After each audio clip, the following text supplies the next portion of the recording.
मैं यहाँ हाथ पर हाथ धरे वेट नहीं कर सकता। मैं तुम्हारी जिंदगी दांव पर नहीं लगा सकता, समझ रही हो तुम? मैं इसका सामना नहीं कर सकता। तुम एक बार ये नहीं सोच सकते कि मैं जिंदा रहूंगी? यहाँ तक कि डॉक्टर्स ने भी कहा है कि मेरे बचने के 5% चांस है। तुम्हें नहीं लगता हमारे पास अपने बच्चे के साथ रहने का एक मौका है? तुम अभी भी चांस की बात कर रही हो? तुम अभी भी ये चाहते हो कि मैं सिर्फ ये सोचकर कि तुम्हारे पास एक चांस है चुप बैठा रहूं? तुम फिजूल जिद कर रही हो। तुम्हें मेरी तो कोई फिक्र है ही नहीं, तुम सिर्फ खुद के बारे में सोच रही हो। वो तुम्हारे बगैर बड़ा होगा इस बारे में सोचा है? वो जब बड़ा होगा और मुझसे पूछेगा कि मेरी माँ कहाँ है, तो मैं उससे क्या जवाब दूंगा? क्या मैं उससे ये कहूंगा कि मैंने तुम्हारी माँ को मरने दिया और तुम्हें बचा लिया?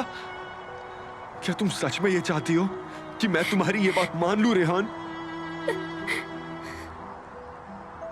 कभी नहीं, मैं कभी नहीं मानूंगा। चाहे जो हो जाए, तुम्हारी ये जिद पूरी नहीं होगी। बिल्कुल नहीं, बिल्कुल नहीं।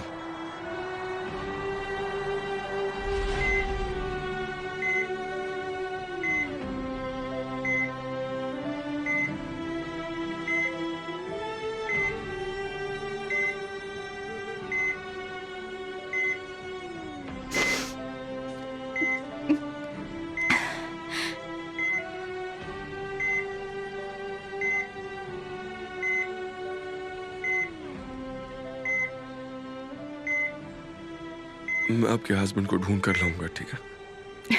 मुझे तुम पर भरोसा है। आप प्लीज रोना बंद कीजिए, सब ठीक हो जाएगा, ठीक है? मैं तुम्हारे इस एहसान का बदला कभी नहीं चुका पाऊंगी, कभी भी नहीं।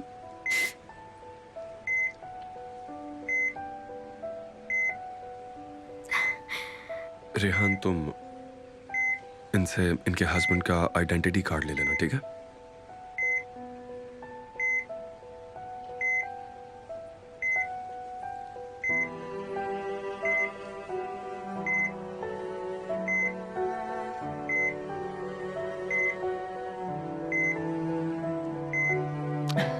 भला हो।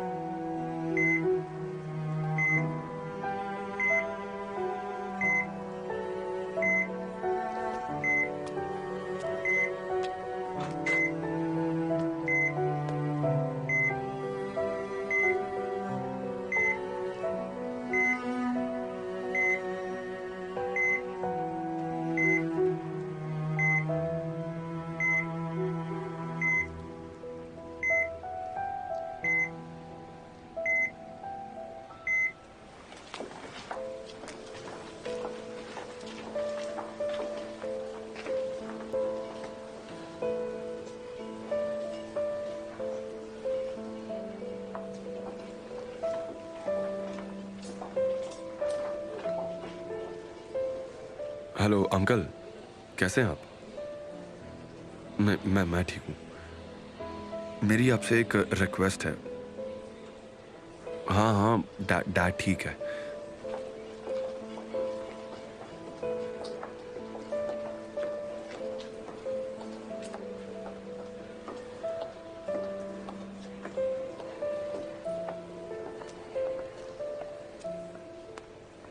कैसे हो तुम? वो औरत इतना सब होने के बावजूद उम्मीद बनाए बैठी, ये अच्छी बात है, पर सच्चाई हमारे सामने है। रेहान की हालत हर दिन और खराब होती जा रही है। वो नूरे के इस भरोसे के साथ जुड़ चुकी है। उसका डॉक्टर क्या कह रहा है? कोई उम्मीद नहीं है। डॉक्टर्स को यकीन है कि वो लोग नूरे को खो देंगे। कोई उम्मीद नहीं? उन दोनों के लिए सच्चाई एक ही है, नूरे जो सोच रही है और रेहान जो सपना देख रही है। अगर उसने बच्चे को जन्म देने की जिद की तो रेहान भी अपनी